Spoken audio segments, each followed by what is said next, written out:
Hey everybody, it's Atheist for the Cause here, bringing you another video, and this time it's about the men's rights movement. You guys know I'm a men's rights activist, and it's about Cassie Jaye, who created the red pill. And the red pill, as you can see here, it says a feminist journey to the men's rights movement. So she used to be a feminist, and she was looking into what men's rights activists were because she heard that we're just a bunch of misogynists and things like that. So she wanted to go deeper down the rabbit hole and find more out, and she was surprised by what she found, and now no longer calls herself a feminist. And she's doing some interviews online and on TV. And the Sunrise on 7 TV show is now trying to remove, she's claiming they're trying to remove all online copies of her interview. And she posted some comments here. It says, "Let me get this straight. Sunrise uploads my interview to their Facebook page. They get bad comments towards them, so they delete it. So I upload my interview with Sunrise to the Red Pill's Facebook, and they file a complaint with Facebook and have it taken down." So they're engaged in censorship here. I mean, they had her on as a guest, and now they're not even allowing her to put up the video. It says, "Hello, Facebook has removed content video uploaded on June 11th, 6:32 a.m. Pacific Daylight Savings Time. Australia's Weekend Sunrise has many opinions about a movie." That's the title. "Posted on your page, facebook.com, the Red Pill movie, because we received a report that it violates someone else's intellectual property rights. The content was posted by the admin Cassie Jaye. If repeat infringement continues, Facebook will be required to block the ability to upload videos and photos to your page. Ultimately, we could remove the page entirely. The admin who posted the content has also been notified separately.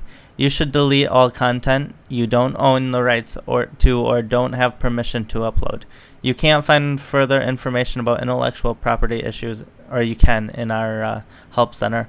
So there is something called fair use. I don't know if her posting it to her Facebook falls within fair use or not, but I know that covering videos in terms of news or critique, things like that, fall within fair use, and I would think that her posting it would fall within news, but maybe it doesn't. But here's the interview on YouTube, and it's kind of funny.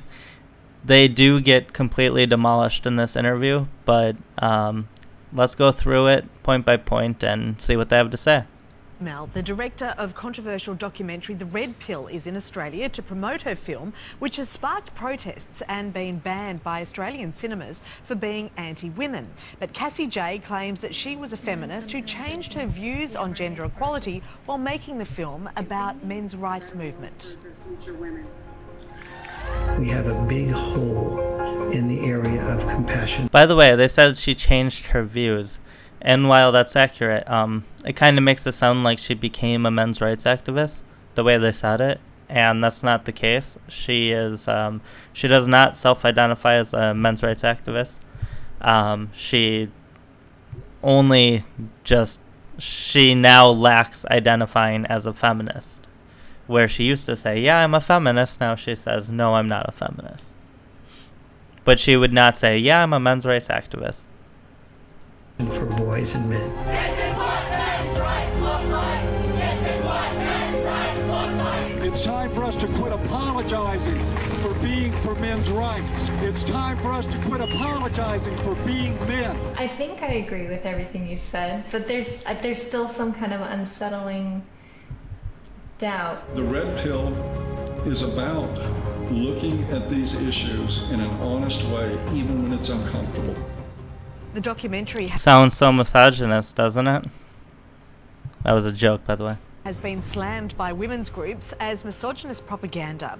And Cassie Jaye joins us now. Thanks for being with us, Cassie. There seems to be two issues here. There is the... I just wanted to say, if you... the reason I laugh is when she said that the movie's being slammed as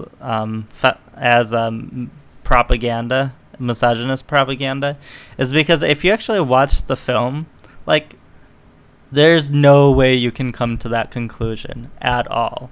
You know, I actually gave money on the Kickstarter, so I got a pre-release of it, and the film was actually much more balanced than I expected and had more of the feminist side than I expected. I thought it was going to be more of just like, you know, covering what men's rights activists think.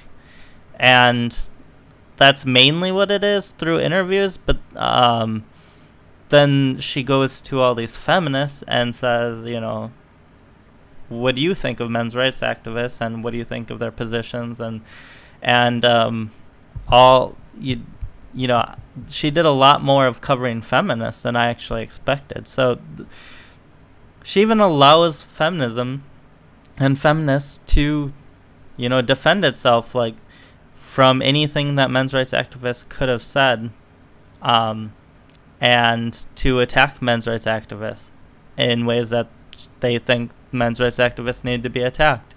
And so, like, to say that she somehow created this to be propaganda, where she's, like, pushing, the implication would be she's pushing men's rights and narrative, you know, she doesn't even have that kind of power. But if she did, like, there's no way that this film qualifies as propaganda. And that's blatantly obvious if you simply watch the film, because she's not even taking a position. Issue of the film's content that some disagree with, and then there's the issue of freedom of speech. So let's deal with that. Are you dismayed that some people won't be able to see the film and make up their own minds because of the protests, specifically here in Australia? Absolutely. I think people need to see the film in order to have an opinion about the film, and unfortunately in Australia we've had so many screenings pulled from theaters that it's preventing. Now there's a crazy thought. You need to see the film in order to have an opinion on it. Crazy thought, huh? Australians from being able to see the film for themselves. Yeah, which, you know, as you say, sort of restricts the conversation that we're able to have around this. Now, on the content of the... Now, you know what's interesting? I thought this was going to be, like, a good interview when he said that, because, like, that was a very fair point. Like, so it seems like they might be trying to... I think what they're trying to do is play nice with her at first to try to, like, win her over a little bit, but I also think they're trying to defend free speech, because or at least make it seem like they are, because, like, the number one problem anti-MRAs have had is when they attack the film, they get attacked for being anti-free speech, because they try to get everything shut down.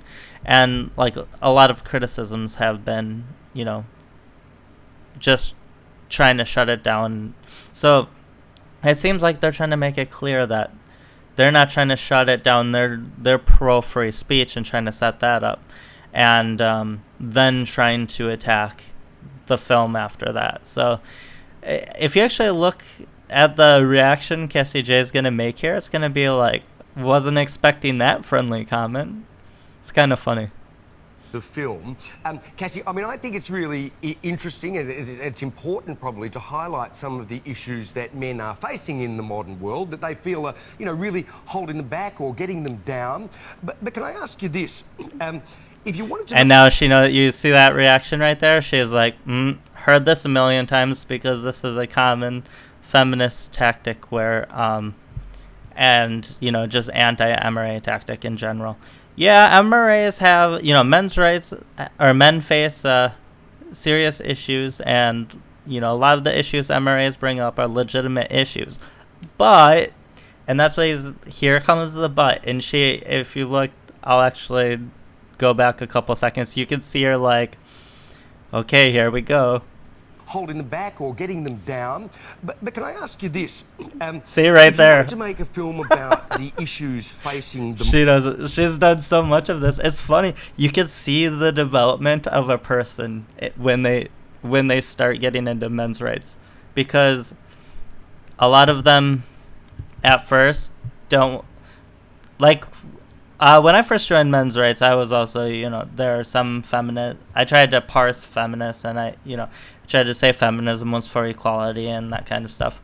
And if feminism truly is for equality, if someone truly believes that and identifies as a feminist, like, I don't actually have a problem with them, and I don't think most MRAs have a problem with those people. Although we would prefer that, those people probably didn't use that term, or at least I would, the term feminism, because it becomes confusing. There's also the opportunity they could take feminism back and at some point make it for equality, but really that's more of what I would call women's rights. Men's rights is to women's rights, it's not comparative to feminism. And feminism is more of an ideology with like patriarchy theory and that kind of stuff. And the more people get into talking about men's rights and, then talking about feminism and stuff, they start seeing these feminist tactics that are common. And there are very few feminists that actually push the narrative, and they basically have a model where you have some people on the top and they train up. Like, the people on the top are really a lot of them. There's a few of them that wrote books from being back in the movement in like the 70s, and then there are people that subscribe to the different leaders, and they have small differences among each other. And so then there are like the teachers below them that are in schools teaching about feminism, and they'll call it many different things, but gender equality classes, women's rights classes, gender rights classes, all those kinds of things, Afro rights, even things like that. Those are all really feminist, or maybe you could say progressive at the worst. But there's not actually like a huge difference between progressivism and feminism. They're basically one and of the same. And I don't think people realize that like feminism isn't just about women. Like it became about an alliance in the 70s. And Gloria Steinem had a lot to do with that, where she created this alliance in Houston between like blacks, Native Americans, gays, lesbians, even transgender. They might have been added later. I think originally they weren't a part of it because the transgender issues weren't as big back then. But so they had this alliance of a bunch of minority groups tied in with the women, and that's when intersectional feminism really took off, and feminism became much more than just being about gender. It became about this alliance. So you constantly hear talk about race and things like that now. Modern man, why did you have to focus on the views of these extreme misogynists of the men's right movement? People like... Here it comes. Like, you knew something was gonna come, right? But did you really expect that... Did you really expect that he was gonna say that? Why did you have to concentrate on the extreme misogynist? Now, keep in mind, this is what he's saying, okay? Now, in a little bit, we're gonna come across something that's gonna be interesting. So just keep in mind the strength and veracity and even confidence that he's saying this with, because this is a pretty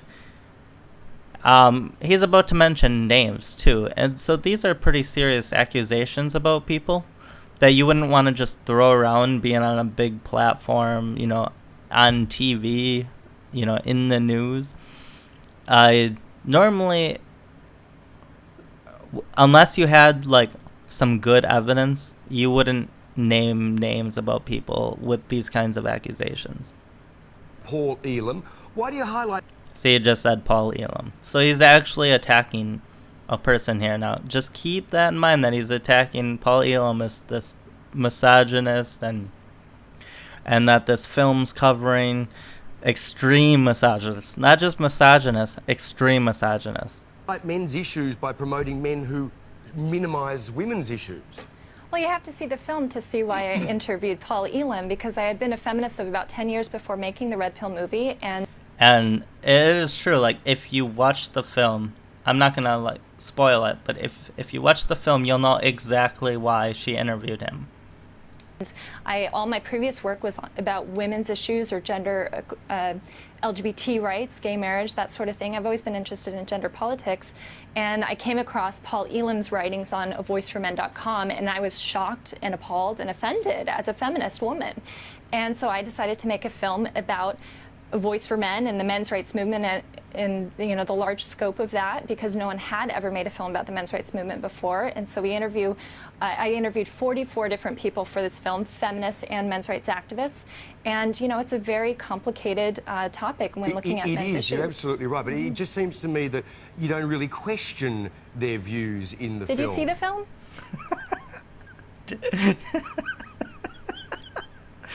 What's so hilarious about this is, like, everything he's saying, literally, this is what the entire film is. The entire film is her, like, talking to men's rights activists and then saying, like, interviewing them with all these questions and having them answer questions and challenging their ideas. Like, in fact, for a large portion of them, she's not buying what they're selling, okay? So I think if she had to do this again, she wouldn't be like, did you see the film? I don't know, maybe she would be, because that is kind of an aggressive approach. I think this was just a gut reaction, like, when someone says something so ridiculous that's so far off, her reaction was just like, did you see it? Like, there's no way you'd be saying this if you saw it. It's hard to even, it's so, sometimes someone will ask you a question that's so obvious, it's actually hard to answer. That's like this, like, the best way to respond to this is like, did you see it? Because it's kind of like self-explanatory. If I have to actually explain this to you, it might be actually kind of difficult because it's so self-evident. Well, we saw as much as we could because your publicist wouldn't send us the full thing. Oh, now the war is on. So she said, did you see the film? And now he's getting defensive. So apparently her publicist didn't send her the film, or send him the film. Now we're going to get in a little battle, so watch this. I sent you the screener link, actually, to the full film. But so we watched as much as we could. Yeah. She sent it herself. Could you have fucked up any worse than, sorry, you guys actually did send it to us, to the person that sent it to you. Yeah, but you could also buy the film on Google Play, Vimeo, and Amazon. That was actually clever, because that was less about, what they could. I wouldn't actually expect them to buy it, to be honest. But she's saying, well, you could have always bought it. But the reason she's saying that is because she wants people to know how to get a hold of the film. Like, she could be cut off at any point now. This interview is going downhill quickly. And so she now let the audience know, where you can get it. On Vimeo, you can get it on, which is where, when you pre-order, when you give for the Kickstarter, the pre-order was through Vimeo. And then you can get it on YouTube. You can get it like all over the place. So I do that, and we Be couldn't. that as it may, they just think about how. I mean, I don't think people really heard this. She said we tried to do that, but we couldn't. And look at that smug fucking look on her face. She's lying her ass off.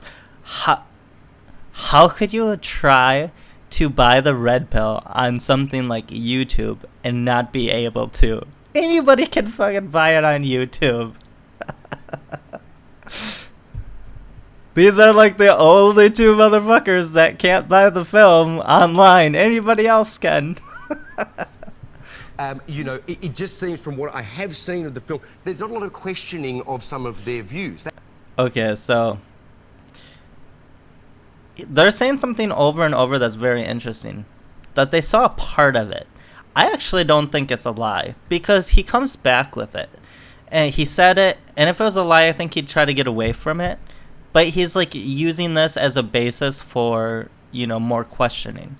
So what I think happened is they were sent the link for the video. I think they watched part of it, and they only watched like a couple of minutes and then shut it off. I think that's what happened. And they probably didn't get far enough in to, you know, they probably saw that introduction or something and didn't really get far enough in to see the actual like questioning and interviewing of MRAs and feminists that happens. That's all. Yes, But that like the questioning happens quite quickly. So they must not have watched much at all, to be honest. there is. Absolutely. If you've seen the film, you would see the questions that I asked and their answers. And this film is not propaganda. I'm not promoting any kind of view that the viewer should take away. It's simply a journey looking at what men's rights activists have to say, what the feminist rebuttal is, and the audience is able to make up their own mind. Well, it's amazing. You know, you can tell she's becoming quite experienced with these interviews. When I first saw Cassie Jaye do interviews, and I think she would admit this herself, she wasn't really a natural at interviewing. I think because she was new to it, but she's getting really good at it, and she's refining her arguments really well. And that's just such a perfect explanation of what the film is. So if you get only one line of this, I'm gonna rewind it a little bit. You know, that one sentence covers the film so well that it's worth listening to again. And just, you know, what they're saying is just complete bullshit. Answers, and this film is not propaganda. I'm not promoting any kind of view that the viewer should take away. It's simply a journey looking at what men's rights activists have to say, what the feminist rebuttal is, and the audience is able to make up their own mind. Well, just on Paul Elam and about the questions that you asked him, did you ask... By the way, there's nobody that anti-MRAs or feminists like to attack more than Paul Elam.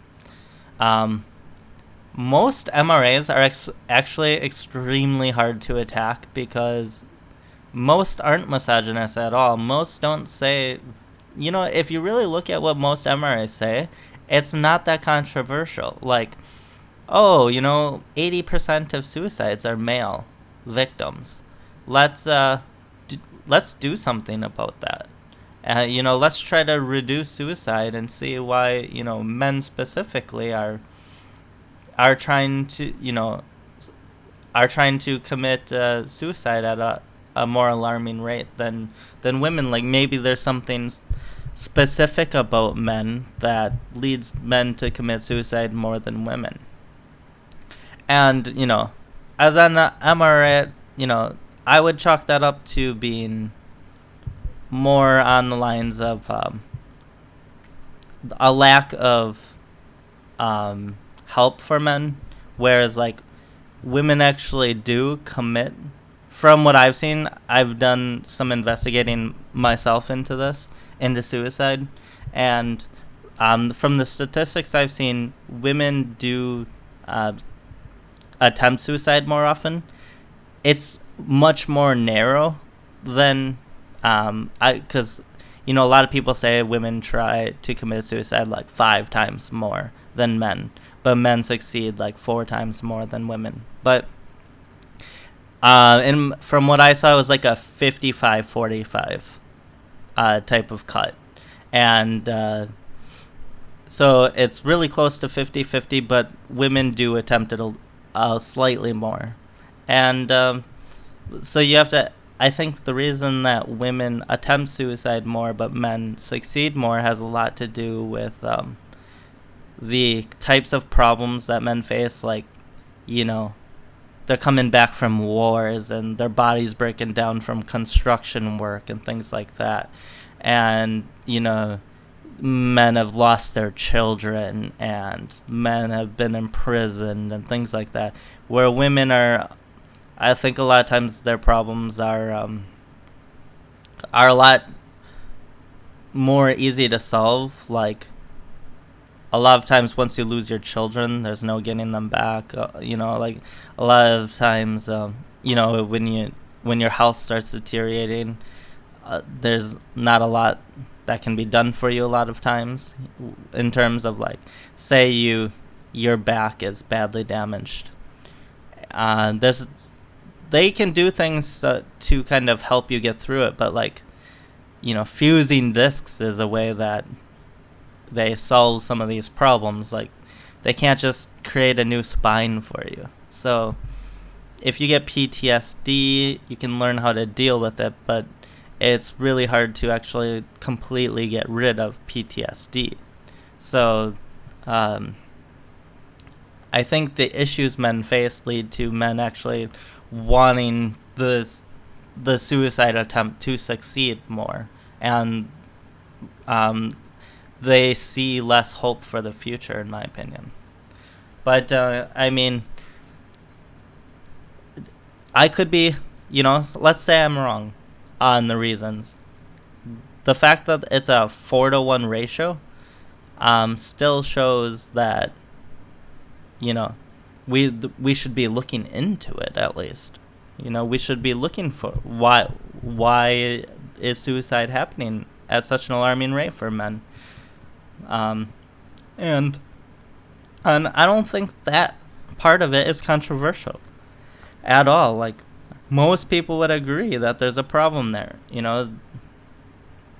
Then there's the education gap, and, you know, I guess there's a couple things that are, you know, when it comes to things like the education gap, some people would deny that there is an education gap, but because they'd say, well, maybe more women get degrees, but it's not leading to more jobs or something like that. But I mean, those are pretty small differences. Overall, most things that men's rights activists bring up, the average person agrees with. Ask him about his writings where he had encouraged people to go out and bash women. Yes, or about I did ask his him rape about apology. all of that. But was that?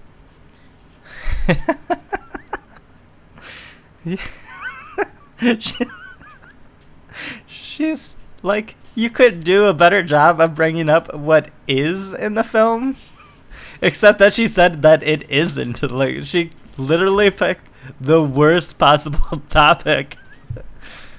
Included in the film, and what did he say about that? And did you agree with his original writings on that? I do not agree. Okay, so see, she transitioned. Oh, it is in there.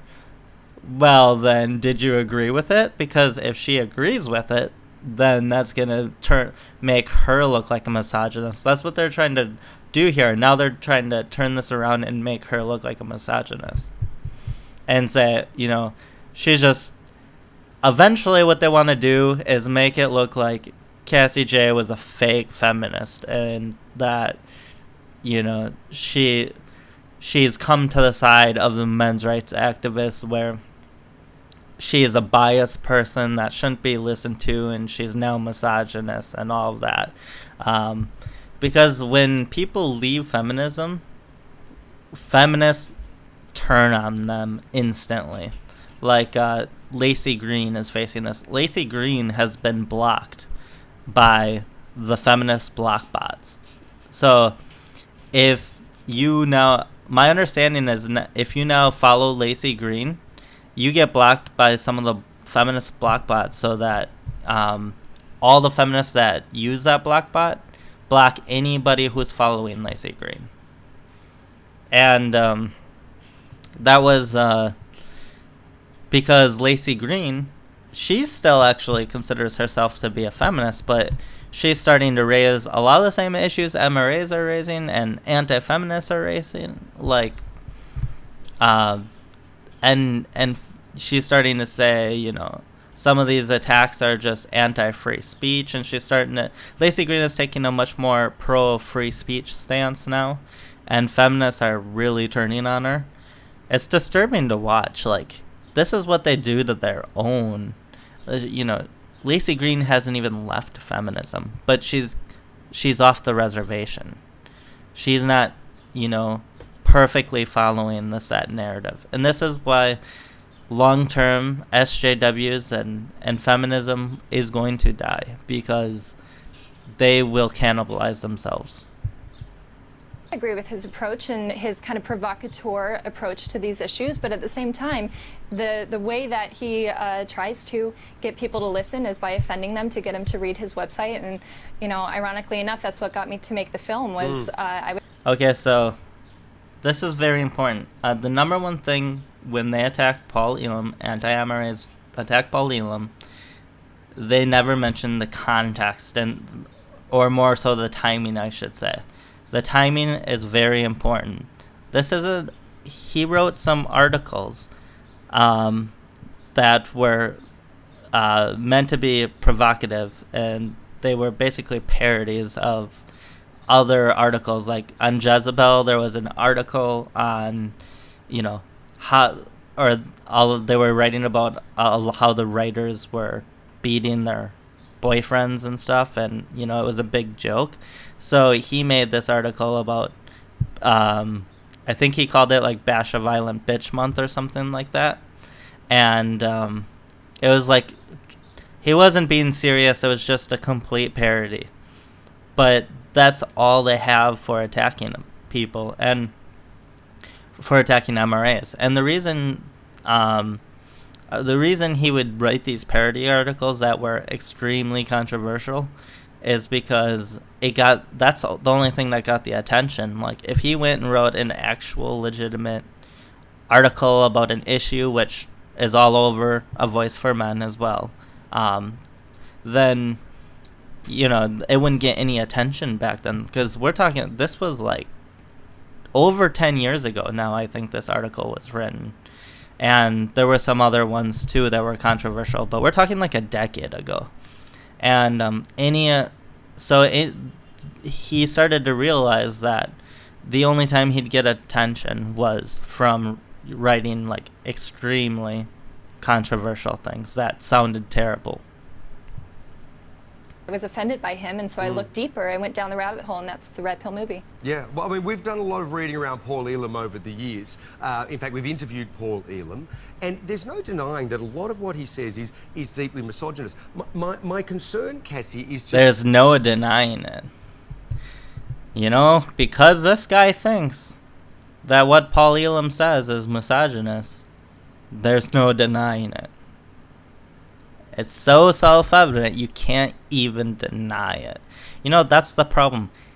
He's not trying to give any good faith at all. He's not trying to question his own ideas about feminism.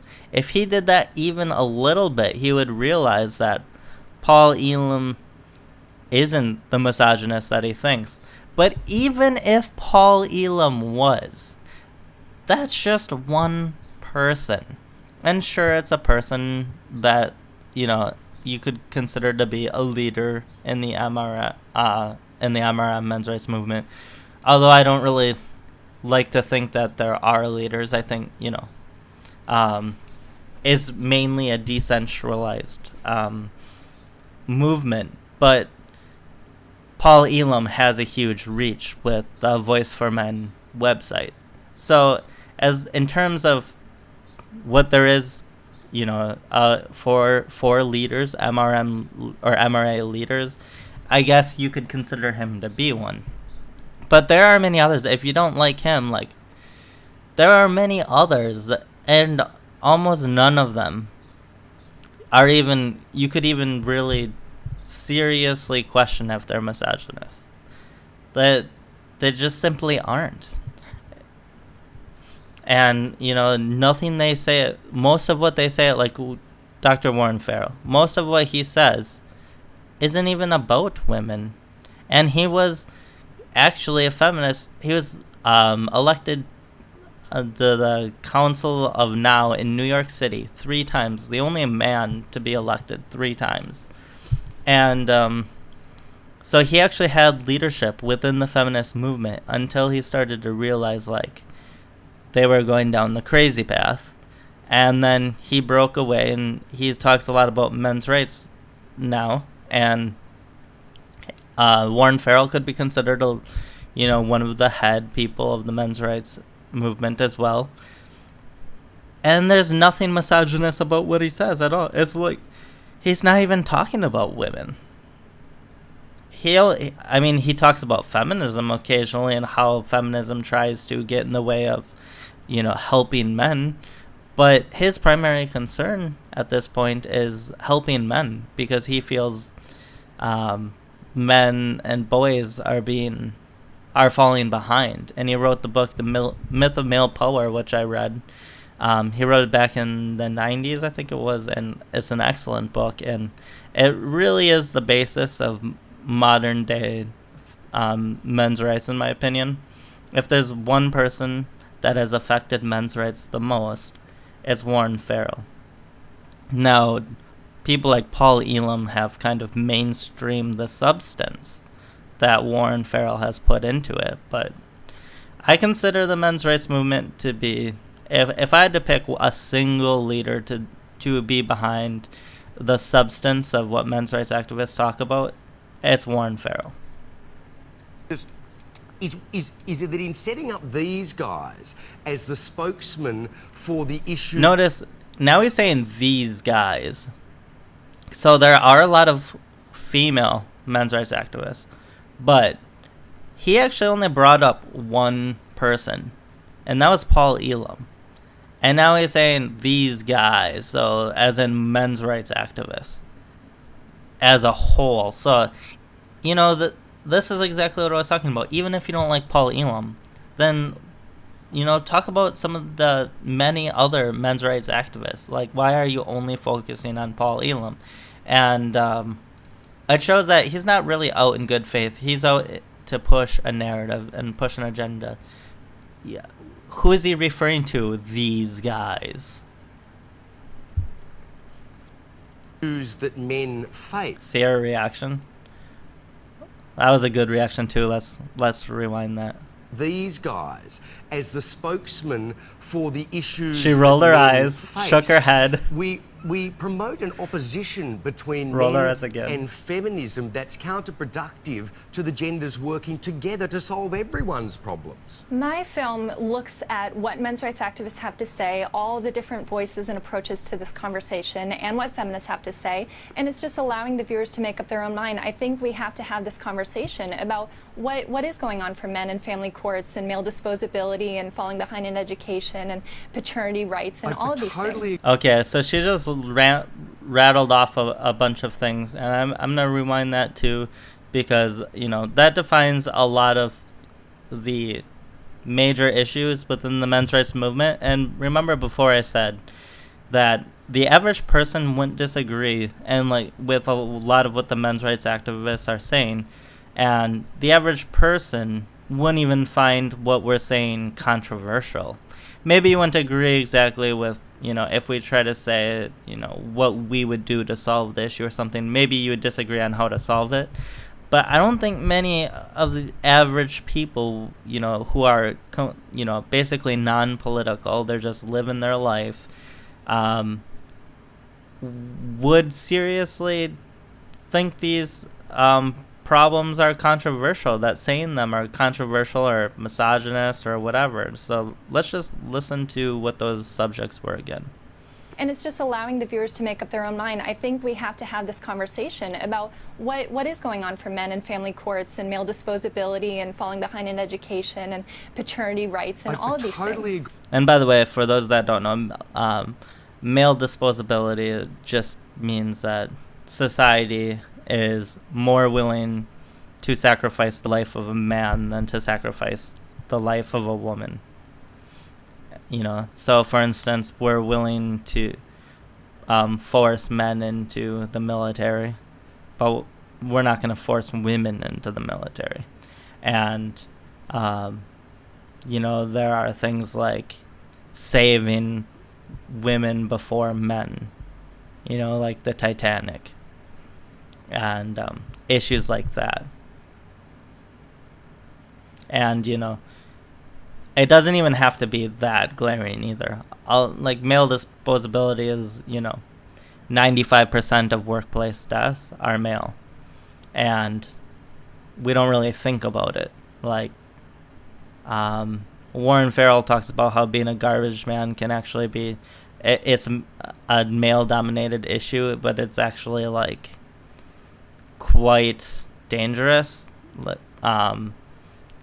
Like, people get acid poured on them and things like that because acid will be in there, in the garbage. You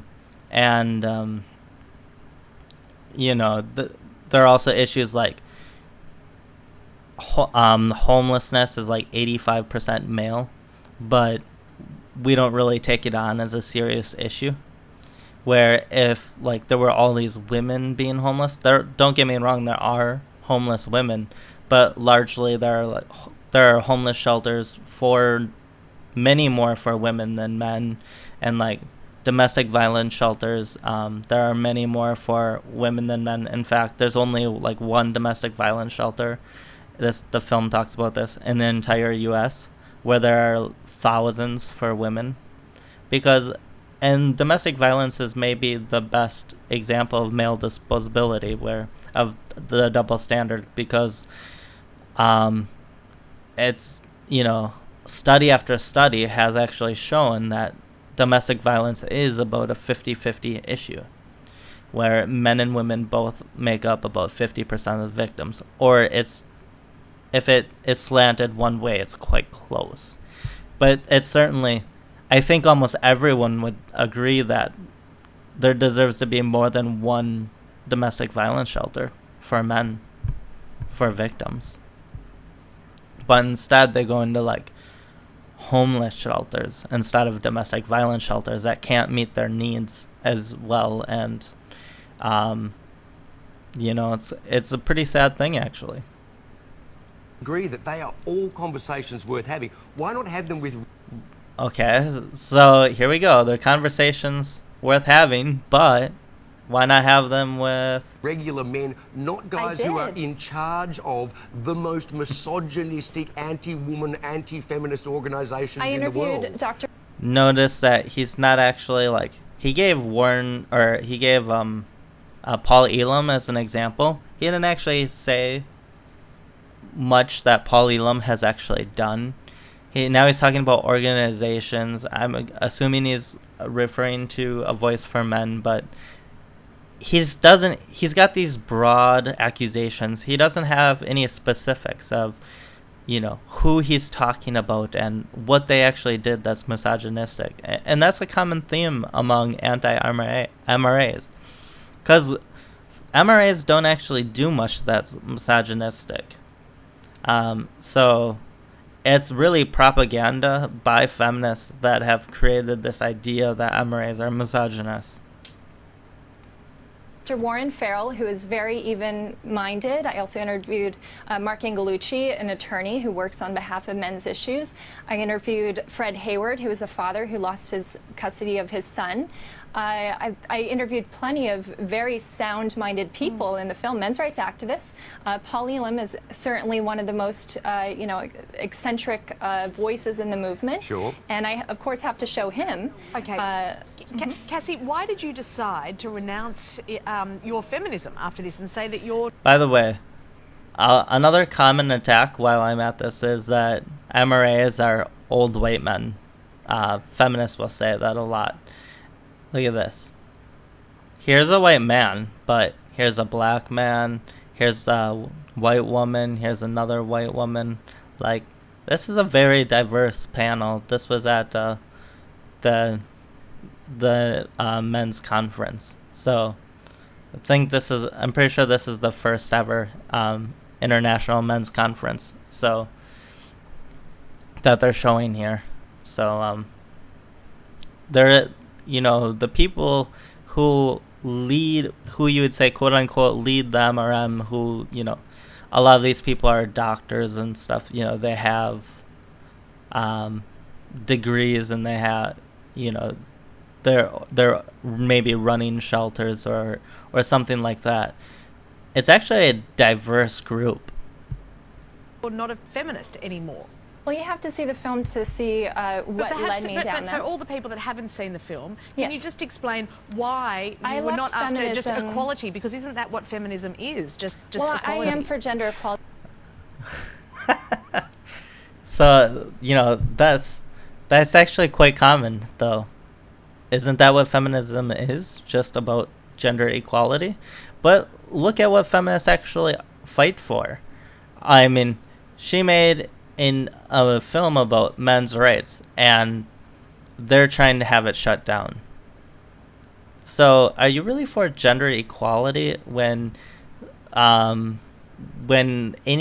that tries to promote, the issues of men, you're trying to get that shut down? Like, if you were simply a women's rights activist, it really shouldn't bother you that there's something that, someone who's trying to solve an issue that men are facing, that's not competing with you. Like, that's not, you can still solve women's issues with them solving men's issues. It's not a zero-sum game.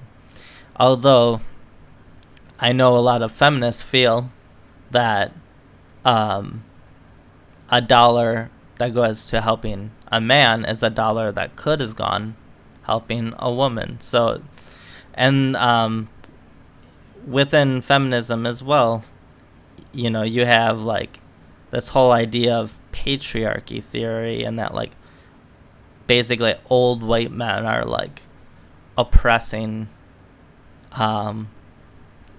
women, I guess, and taking away the rights of women and things like that, and holding women down. And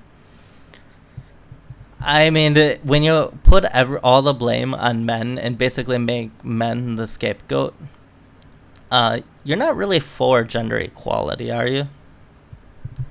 When you are for, allowing women into the military voluntarily, where they can sign up, but they don't have to, be forced into selective service, is that really gender equality when there's thousands of shelters for domestic violence for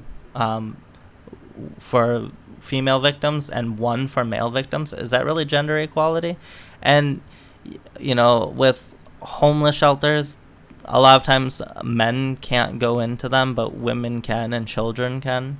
Is that equality? I mean, I don't know any shelter that doesn't, or very, very few if there are any, that doesn't allow women and children in them. So even though the victims of homelessness are primarily men. So none of this adds up to be for equality. Like, think about all the help that women get in the school system, and yet more women by far are graduating and getting degrees, and more men by far are dropping out. So, and feminists are oftentimes against helping men in the education system. They're against, they've literally protested and had some shelters, like homeless shelters and stuff, shut down because they didn't agree that a shelter, because some of these shelters were the need was for men. And so they tried to make some male-only shelters, and there were some female-only shelters, and they had them shut down. Is that equality? I absolutely care about women's issues and girls being empowered full-handedly, that is my innate passion in life, was looking into women's issues. That's why I spent 10 years making films about women's issues, and I still hold true to that. Yeah, she actually made other documentaries. One was about gay people, I believe, and one was about, I think it was about fatherhood, and then there was one or two about women too, about women's issues. But feminism is an ideology that really wants to keep the blinders on, just looking at women and girls' issues and blaming men for women and girls' problems. Exactly. And they don't look at male victims, and I think we need to look at male victims if we're talking about gender equality. Of course. Sure. I mean, I think you could be feminist and still, look at men's problems. I mean, you're talking about a very, very small slice of feminism that's got blinders on. It's like saying all feminists are like, it's like saying all women who are feminists are like the men's rights movement representing all men.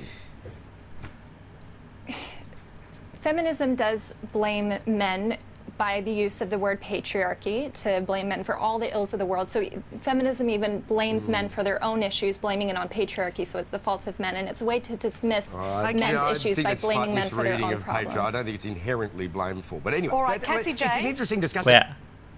Did he just make the argument that saying the patriarchy, setting up and blaming the patriarchy for everything isn't blaming men?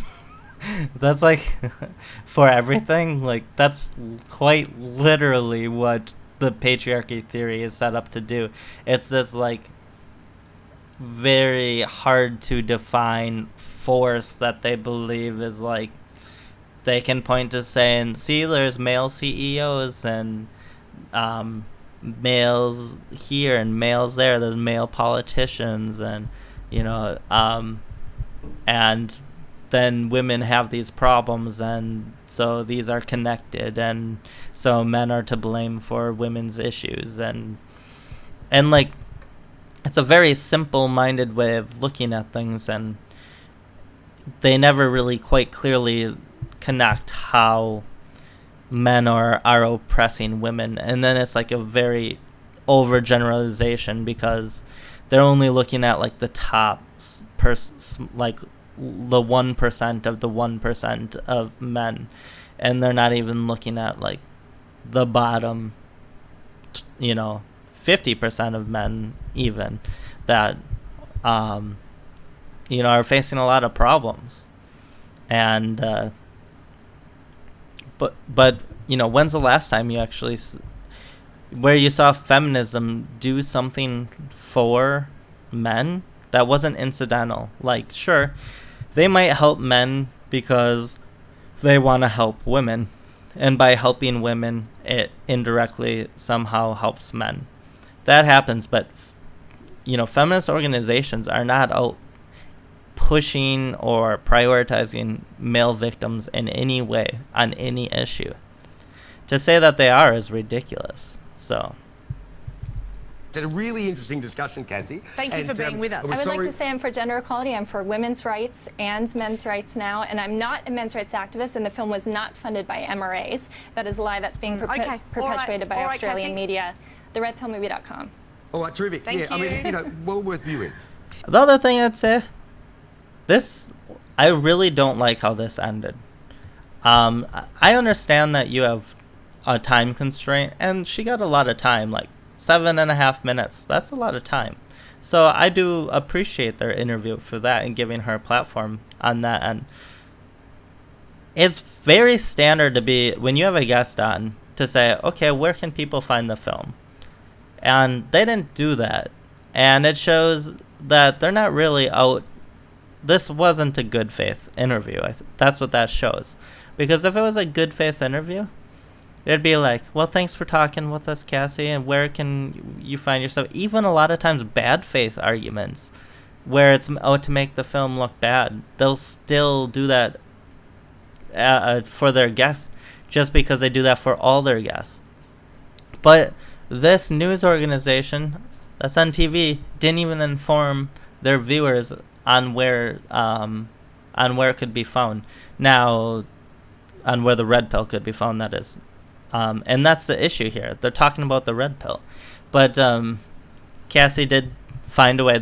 She got it in earlier, and then she got it a little bit in at the end. So she did find ways to sneak it in. But the fact that they were like talking over her and not really, didn't ask her for like, 10. They can always find 10 seconds to allow someone to say where to get the film and all of that. So anyways, the Red Pill, definitely watch it if you can. It's on VidMe, YouTube. Netflix, I think, ended up denying it. Originally, it was supposed to be on Netflix, but it got pulled from there. It's in some theaters. It got pulled from a bunch of theaters. So, I mean, just Google it and you can find all kinds of places. Or Cassie Jaye has her YouTube. There's the redpill.com. You can go find it all over. So I will end this here. This interview, now the reason I'm covering it is because now they're trying to take this interview down because Cassie just destroyed them here. And she did a very good job explaining why you should watch the Red Pill and expose them for not having to even watched it, but yet making such, terrible accusations. And I think possibly, I wonder if they're worried about a lawsuit by someone like Paul Elam where they say he's an extreme misogynist, but, they can't even they didn't even watch the film, and they make all these claims about him that are just completely untrue. So I don't think they could get sued, but I don't know, maybe they're worried about a lawsuit, maybe they're just worried about how bad it made them look. But this was it's amazing to me that a news organization will put so much time into a segment like this and then try to erase it from the internet when you can't erase it from the internet anyways. We've made sure it'll never be gone from the internet. First of all, it's embedded all over and you can't get that removed everywhere. But they actually filed a DMC strike or whatever. They actually filed against her facebook.com/redpillmovie to try to have it removed because she put the interview on her website, and they removed the website the interview from their own website. It's just kind of amazing, isn't it? So as you can see, it's selling really well. This was in Australia. I think it might be number 1 now. I know it's it hit number 1 in the USA. So we're talking about like mainstream movies here. And the Red Pill has had, it had some funding, but not that much.